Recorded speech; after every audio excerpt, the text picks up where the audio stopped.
Hello, hello, and welcome to Shit You Wish You Learned in Grad School. I am your host, Jennifer Agee, licensed clinical professional counselor.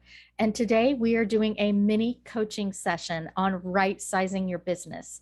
This conversation was really spurred by a supervisee that I had this week who was talking about her schedule. And I asked this question: what do you want your schedule to be? Ideally, what would you want that to look like? Her response was, well, I don't mind working until 6 o'clock. Okay, I did not ask you what you minded. I asked you what you wanted. As therapists, we get so used to this internal belief that we have to bend ourselves like a pretzel to be able to meet what other people's want or need of us, instead of asking ourselves first, what is it that I want or need? What does my phase of life require of me?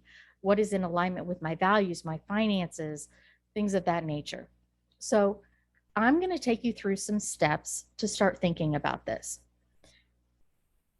One thing I want you to do is I want you to ask yourself the question, what is it that I would actually like my schedule to be? Okay.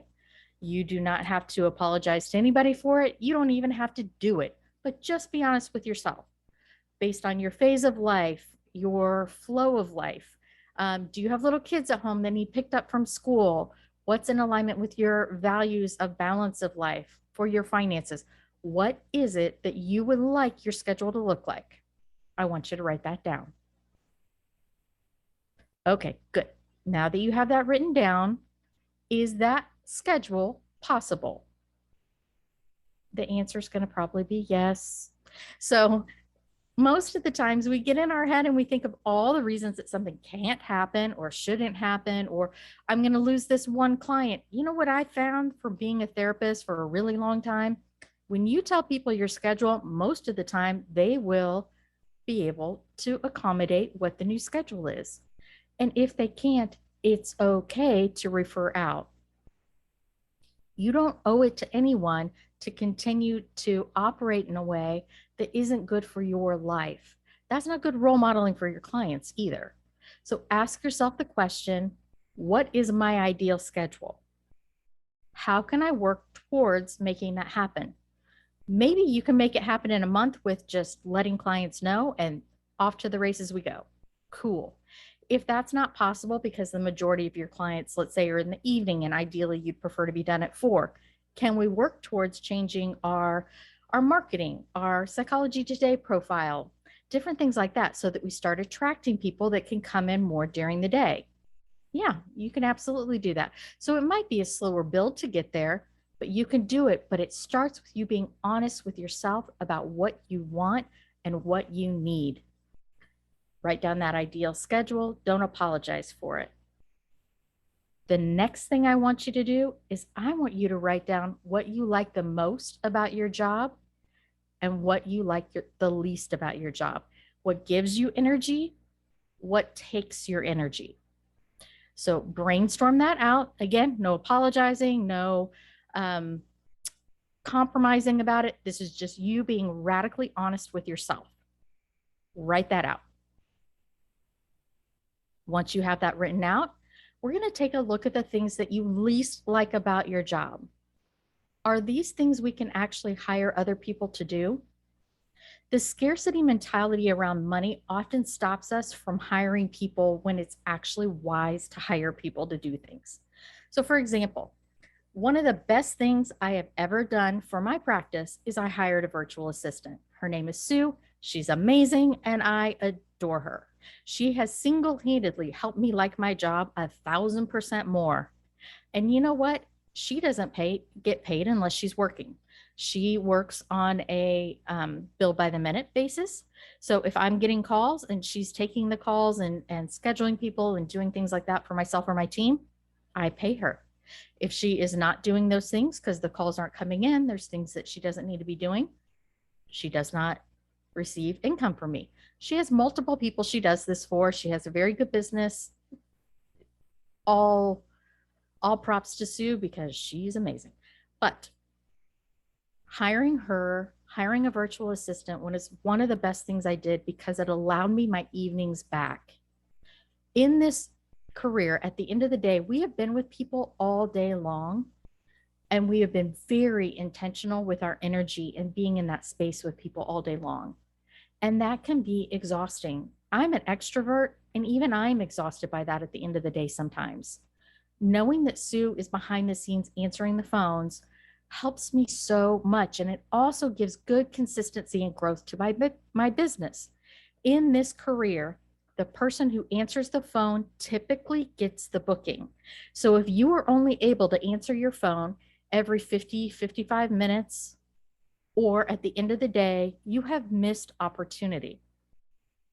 The person that answers the phone often gets the booking. So, an investment in hiring out somebody answering the phones, sending intake paperwork, following up with schedule changes or financial things, or even doing billing ends up creating greater wealth for you in the long run. It's very short sighted to think that you're actually saving money when in fact you could be making more money if you hired some of these things out. What about your social media? Do you not really like that? Is that hard to do or you don't want to be on it? Is that on your list? Is that something that you should be hiring out or would like to hire out? If so, can you? Or can I create a group where I network with other therapists? We get together once a month and do a month's worth of social media all together. We dump it into a big file and then we share those files because none of us really like to do it, but we have to do it. How can I think creatively about meeting the needs in the category of things I don't really enjoy so that I have the energy to fully enjoy what I am doing and I am passionate about and leave space for creativity and growth? Because if your energy is going down, down, down, down, down, what you're going to find is your creativity is also going to go down, down, down, down, down with it. So have that list. What do I like most? What do I like least? Can I hire out the things that I like least, or can I work towards hiring them out or come at them in a different way that might meet the need, but also does not require me to be in the driver's seat of that at all times? I want you to live a life of no regrets. This is your one chance on planet Earth for those who have that belief system. If not, it's your one chance in this specific body on planet Earth. Live this life with no regrets. You have been called to an honorable calling in being helpers and healers of this world. Enjoy the journey, enjoy what you were called to do. It's okay for you to be radically honest with yourself about what that is and what that is not. For example, I have a small group practice, and then I do entrepreneurial retreats. I do different retreats every year. Actually, I do 3 retreats a year. One is service oriented, one is growth oriented for skills, and the other one is entrepreneurial. For the other one is a retreat for entrepreneurs. Okay, those are in alignment with my 3 core values as a business owner, and I absolutely love it. What I do not want to do is have a large group practice. Could it create more income for me? Sure, absolutely.